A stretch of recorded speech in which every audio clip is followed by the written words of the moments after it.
انسي القلي والشوي والتحمير. لما نقول سمك سردين يبقى لازم يتعمل بالطريقة القمر دي. احلى طريقة تعملي بيها صينية سمك سردين بتتبيلة رهيبة جدا، ومعاها كمان صوص من الخضار في منتهى الجمال. في 10 دقايق بس هتكوني محضراها، مش هتاخد معاكي وقت خالص. اكلة كده قمر، طعمها حكاية. يلا نبدأ ونشوف هنعملها مع بعض ازاي. بس قبل ما نبدأ ما تنسيش تعملي لايك، وكمان تعملي اشتراك لو اول مرة بتشوفي قناة مطبخ بيبو، وتفعلي الجرس على الكل عشان يوصلك كل جديد. ويلا نبدأ ونقول بسم الله. تعالوا بقى نشوف المكونات والطريقة. المكونات اللي معايا أول حاجة المكون الرئيسي طبعا السردين البلدي، وهو متوفر الأيام دي، وده طبعا أفضل من السردين المستورد. طب أعرف البلدي إزاي؟ أولا هتلاقي السمكة ناعمة وبتلمع كده شوية، وكمان راسها بيبقى فيها لون أحمر، ولما بتضغطي على السمكة بتلاقيها طرية معاكي مش ناشفة. أما السردين المستورد بتلاقي السمكة لما بتضغطي عليها بتبقى ناشفة كده معاكي، وكمان اللون الأحمر اللي بيكون في الراس مش موجود، بيبقى كلها كده لونها فضي. والسردينة البلدي بتستوي بسرعة ما بتاخدش وقت خالص، أما السردين المستورد فبياخد وقت شوية. واللحمة بتاعت السردينة البلدي بيكون طعمها مسكر كده أطعم بكتير من السردين المستورد. كمان من الأكلات اللي تتحب لما تبات تاكلي منها أكتر، يعني ما تتحب السخنة على قد ما تتحب لما تتساب وتبرد وتاكلي منها. ومعايا كمان توم وفلفلتين رومي وقرنين فلفل احمر او اخضر زي ما تحبي لو انتي حباه سبايسي، وليمون هنعصره مع التتبيله. ومعايا كوبايه خل صغيره قوي، والتوابل بتاعتي ملح وكمون وفلفل اسود وبابريكا وكزبره ناشفه. والخضروات اللي هستخدمها في الوصفه جزرتين مبشورين لو انتي حابة تقطعيه مكعبات تمام، ومعايا بصلتين حلوين كده متقطعين ترانشات، وطماطمتين متقطعين مكعبات، وخضرة زي ما تحبي، شبت وبقدونس وكزبرة، او كزبرة وشبت، الخضرة اللي تحبيها حطيها.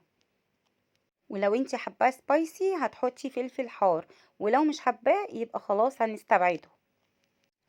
هجيب بقى الكبة بتاعتي وابدأ انزل بالخضروات، الفلفل الرومي والثوم والفلفل السبايسي، الفلفل الاحمر ده سبايسي، وزي ما قلت لك لو مش حابة سبايسي استبعدي الفلفل ده خالص. ممكن كمان الفلفل الرومي تقطعيه، بس انا بحب احطه مع التتبيلة الثوم والبهارات بتاعتي، لاني بيدي نكهة كده وتست عالي جدا للتتبيلة. فانت لو حابة تقطعيه مع الخضروات براحتك. وهنزل بقى بالتوابل بتاعتي الكزبرة والبابريكا والفلفل الاسود والكمون والملح، وبس كده مش هكتر علشان خاطر التوابل ما تبقاش كتيرة وطعم لحمة السمك تبقى باينة معاكي وانتي بتاكليها. هنزل كمان بكوباية الخل. كوباية الخل دي يعني معلقتين او 3 معالق كبار خل، وعصير الليمون. طبعا ده براحتك بقى، عايزة تزودي فيه على حسب الكمية اللي انت عاملاها هتحطي العصير الليمون. بس طبعا عصير الليمون والخل هما بيدوا للتتبيلة طعم حلو جدا، فلو الكمية معاكي كبيرة شوية كتري من عصير الليمون. ضربتين حلوين كده في الكبة بتاعتي لحد ما المكونات تختلط مع بعض كده. خلاص ضربتها ضربة حلوة، شايفين؟ خلاص كلها بقت الخلطة بتاعتي كده ايه، خدت ودت مع بعض. في بولة بقى هنزل بالتتبيلة بتاعتي، مش عايزة اقول لكم ريحتها حلوة قد ايه. والتتبيلة دي تقدري تستخدميها لأي نوع سمك، سواء سمك بلطي مقلي أو مشوي، أو سمك ماكريل، أو صينية سمك بوري. هي دي التتبيلة المعتمدة للأسماك: ملح وكمون وكزبرة ناشفة وفلفل اسود او شطة زي ما تحبي وبابريكا. هنزل بقى بالخضروات بتاعتي اللي انا مقطعاها ومجهزاها: البصل الحلقات، وطماطمتين متقطعين مكعبات، وجزر مبشور.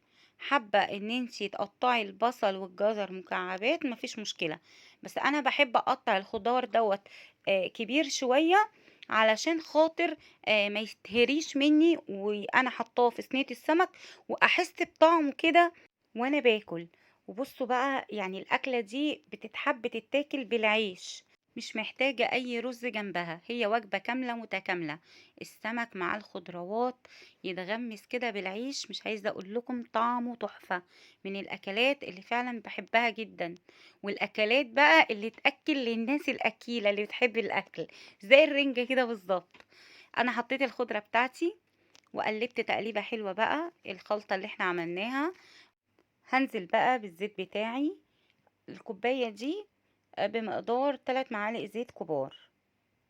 عايزة تزودي تمام براحتك، بس هي كده معقولة قوي. وطبعا كل ما كمية السمك بتاعتك تكون زيادة زودي المكونات والخضروات. انا الكمية بتاعتي اللي انا مستخدماها في الوصفة دي 1.5 كيلو سمك بالظبط. كده بقى المكونات عندي اختلطت وخدت ريحة وطعم بعض، والخلطة بتاعتي بقت جاهزة. نبدأ بقى نحشي السمك زي ما انتوا بقى شايفين. طبعا انا غسلت السمك كويس جدا وفتحت بطنه ونضفته من جوه كده بالراحة، لان السمك ده يا جماعة لحمه طري جدا مش بيستحمل. فكوني حريصة حتى وانتي بتنضفيه، تنضفيه بالراحة جدا عشان ما يتهريش معاكي. وقصيت الزعانف والديل بتاعه وسبت الراس، لان زي ما قلت لكم هي بتدي طعم ونكهة. حابة تشيليها مفيش مشكلة. ونقعته في مية وليمون وخل لمدة 5 دقايق بس، ما تكتريش عن 5 دقايق، لان زي ما قلتلك لحمه طري جدا ما بيستحملش، فعشان ما يتهريش معانا. هبدأ بقى ارص شوية من الخلطة بتاعتي في البايركس ده، وابدأ احشي كل سمكية. بصوا بحط الخلطة بتاعتي كده، حاول كده ايه ادخلها كويس قوي في قلب السمكية. وبحشي كمان الراس بتاعتها، بدخل فيها التتبيلة والخضروات. هعمل معاكم بقى كده كام واحدة علشان تشوفوا انا بحشيها ازاي. وانتي بترصي في الصينية حاولي كده يبقوا جنب بعض عشان لحم السمك يشرب التتبيلة بقدر المستطاع. اخلص بقى حشو الكمية كلها وارجع لكم. كده خلاص خلصت الكمية كلها حشيتها ورصيتها. ايه ده يا بيبو فين البايركس؟ لقيته للأسف صغير على الكمية بتاعتي، فاضطريت اني انا ارص في الصينية الاكبر دي. وهبدأ بقى ارص شرايح الليمون زي ما انتوا شايفين كده، طبعا على حسب الكمية بتاعتك. قطعي بقى شرايح ليمون كده وحطيها على الوش، هتدي طعم تحفة. كده خلاص الصينية جاهزة، هتدخل الفرن.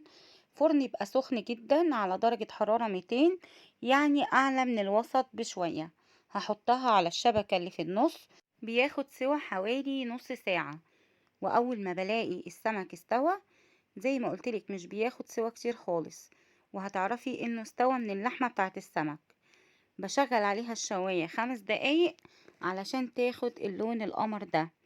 شايفين بقى الجمال والحلاوة دي؟ أكلة كده في منتهى الجمال والطعامة، مفيش أحلى ولا أطعم من كده. السمك دايب وتتبيلة وطعم حكاية، والخضار بقى اللي معاها طعمه خطير ما يتوصفش من حلاوته.